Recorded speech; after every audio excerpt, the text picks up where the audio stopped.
আজকের ভিডিওটা সত্যি অনেকটাই গুরুত্বপূর্ণ ভিডিও তাদের জন্য যারা কিন্তু এই ধরনের পথকুকুরদের ভীষণ ভালোবাসে, অনেক কিছু করতে চায় কিন্তু করতে পারে না বা হয়তো অনেকে করেও।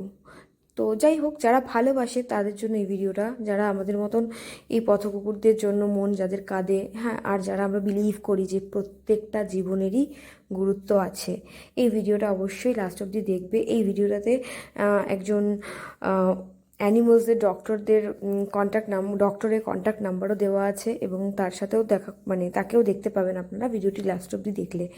আর এই ডগটাকে আমি সেদিন রাস্তায় পড়ে থাকতে দেখলাম, আমাদের পাড়ার একদম কাছেই। আমি ঘরে ঢোকার মুখেই দেখছি ওইভাবে পড়ে আছে। তো আমি দেখে বাড়িতে ঢুকতে পারলাম না, আমার মনের ভিতরটা ভীষণ কষ্ট হচ্ছিল। প্রায় 1 ঘন্টা আমি ওর সাথে ছিলাম সেদিনকা।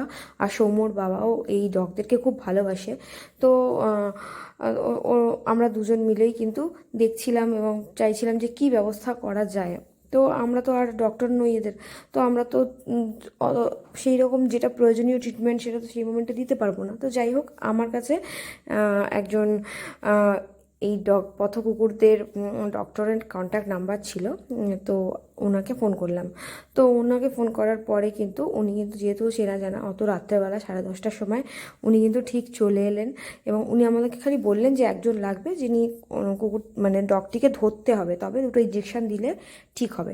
তো আমি বললাম ঠিক আছে, অসুবিধা নেই। তো আমার হাজব্যান্ড এদেরকে খুব ভালোবাসে, তো ওদেরকে টাচ করতে বা ওদেরকে কোনো কিছু করতে কোনো রকমই অসুবিধা নেই, তো আপনি চলে আসুন। তো ডক্টর সাথে সাথে চলে এলেন।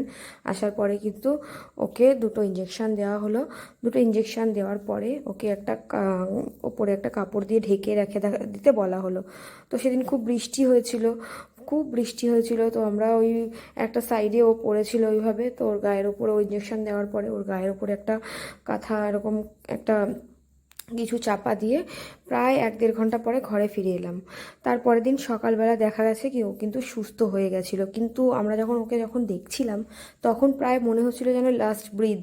তো আমরা প্রে করছিলাম যে যাতে ও কষ্ট থেকে মুক্তি পায়। কিন্তু অনেকক্ষণ 1 ঘন্টা দাঁড়িয়ে থাকার পরেও দেখছি যে না, ও কিন্তু ওরকমভাবেই কষ্ট পাচ্ছে কন্টিনিউ। তো যাই হোক, ইতিমধ্যে ডক্টরের কন্ট্যাক্ট নাম্বার নিয়ে ডক্টর ডাকাও আমার শুরু হয়ে গেছিলো। তো ডাক্তারবাবু আসার পরে কিন্তু ওকে ইঞ্জেকশন দেওয়ার পরের দিনকে কিন্তু ডগটি বেঁচে উঠেছিল। এটা কিন্তু আমার ভীষণ একটা আনন্দের কথা। আর হচ্ছে যে এরকমই যখন দেখবে যে রাস্তায় যখন ডগ এরকম পড়ে থাকবে, ওরা আমাদের মানুষরা যখন আমরা অসুস্থ হই বা কোনো মানুষ যদি রাস্তায় ভাবে পড়ে থাকে, তখন কিন্তু তার ট্রিটমেন্টের জন্য মানুষ এগিয়ে যায়। কিন্তু বেশিরভাগ ক্ষেত্রে দেখা যায় এই ধরনের পথ কুকুরগুলো এবং অ্যানিমালসরা কিন্তু ভীষণভাবে সাফারার, কারণ ওদেরকে কিন্তু সেইভাবে ভালোবাসার মানুষের কিন্তু খুব অভাব। কারণ আর আমাদের এটা বুঝতে হবে যে ওদের জীবনেরও মূল্য আছে, ওদেরকেও কিন্তু ভালো করে রাখতে হবে। ওরাও কিন্তু আমাদের পৃথিবীতে ইম্পর্ট্যান্ট, পৃথিবীতে প্রত্যেকটা জীবই ইম্পর্ট্যান্ট। তো ওকে ওইভাবে ট্রিটমেন্টটা করার পরে ও কিন্তু পরের দিন যে সুস্থ হয়েছে, এটা কিন্তু আমার জন্য অনেক একটা বড় ব্যাপার। তারপরে তোমরাও যদি রাস্তাঘাটে দেখো যে এরকমভাবে কোনো ডগের অ্যাক্সিডেন্ট হয়েছে বা ইনজিওর্ড হয়েছে, অসুস্থ পড়ে আছে, তাহলে কিন্তু এই ডক্টরবাবুর নাম্বারটা আমার এই ভিডিওটাতে থাকছে। তোমরা অবশ্যই ওনার সাথেও যোগাযোগ করতে পারো যারা শ্যামনগর, ইছাপুরে নিয়ার বাই থাকো। আর হচ্ছে তাছাড়া যদি সেরকম কোনো ডক্টরের খোঁজ না পাও, তাহলে লোকাল থানাতে গেলে ওনারাও কিন্তু একটা পথ নির্দেশ দিয়ে দেবে যে কি করা উচিত, কোথায় যোগাযোগ করা উচিত না উচিত। তো এইগুলো কিন্তু আমরা যখন এই সোসাইটিতে বাস করবো, আমাদের তো সবার জন্যই ভাবতে হবে, শুধু মানুষ হয়ে মানুষের জন্য না, আমাদেরকে কিন্তু সবার এই পথকুকুরদের জন্য কিন্তু বিশেষ করে ভাবতে হবে।